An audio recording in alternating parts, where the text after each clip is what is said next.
autrement, dans les villages, c'était très très dur pour les femmes.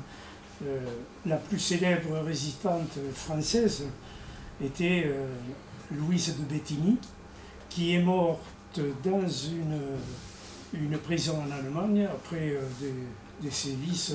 On a essayé de l'opérer parce que quand elle a été arrêtée, un soldat allemand, comme elle avalait un message écrit, un Allemand s'est aperçu, il a donné un coup de fusil dans les seins.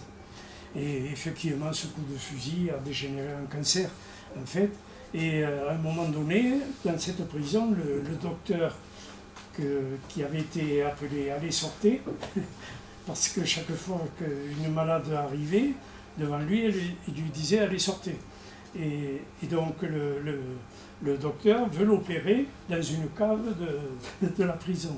Alors sans hygiène, sans rien. Et effectivement, son cancer s'est aggravé et puis elle est morte là-bas dans des conditions affreuses. Mais c'est vrai que les femmes ont eu un rôle très important dans la résistance. Bien sûr, elles ne faisaient pas sauter les trains, parce qu'on ne savait pas. Mais par contre, elles observaient, elles voyaient passer un train avec des canons qui allaient vers Verdun. Ça voulait dire, elles notaient tout ça, elles le faisaient transmettre par la Belgique en Hollande à l'état-major. Et c'est comme ça qu'on a su, hélas, on n'a pas cru, mais on a su que la bataille de Verdun allait se dérouler le 21 février. Hélas, l'état-major n'a pas su que c'était une réalité, et c'est pour ça que les premiers jours de la bataille de Verdun, on a beaucoup souffert. Autre question? Vous pouvez peut-être le remercier. Oh, oui. Ah mais moi je vais vous remercier pour une chose, c'est que vous avez été nickel. Voilà. Autrement, je continue mon écriture et puis le seul, c'est, je suis né à Toulouse dans un quartier qu'on appelle le quartier des Gitans. Les Gitans, c'était des Espagnols. Rien à voir avec les Roms, hein, c'est pas le même truc. Et par contre, chez eux, dans leur communauté, ils ont le souvenir très, très présent, contrairement.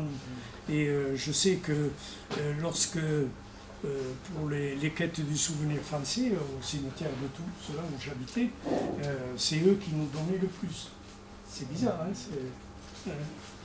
et il y a eu, c'est vrai, j'ai pas pensé, dans les camps, il y avait quand même des baraques particulières.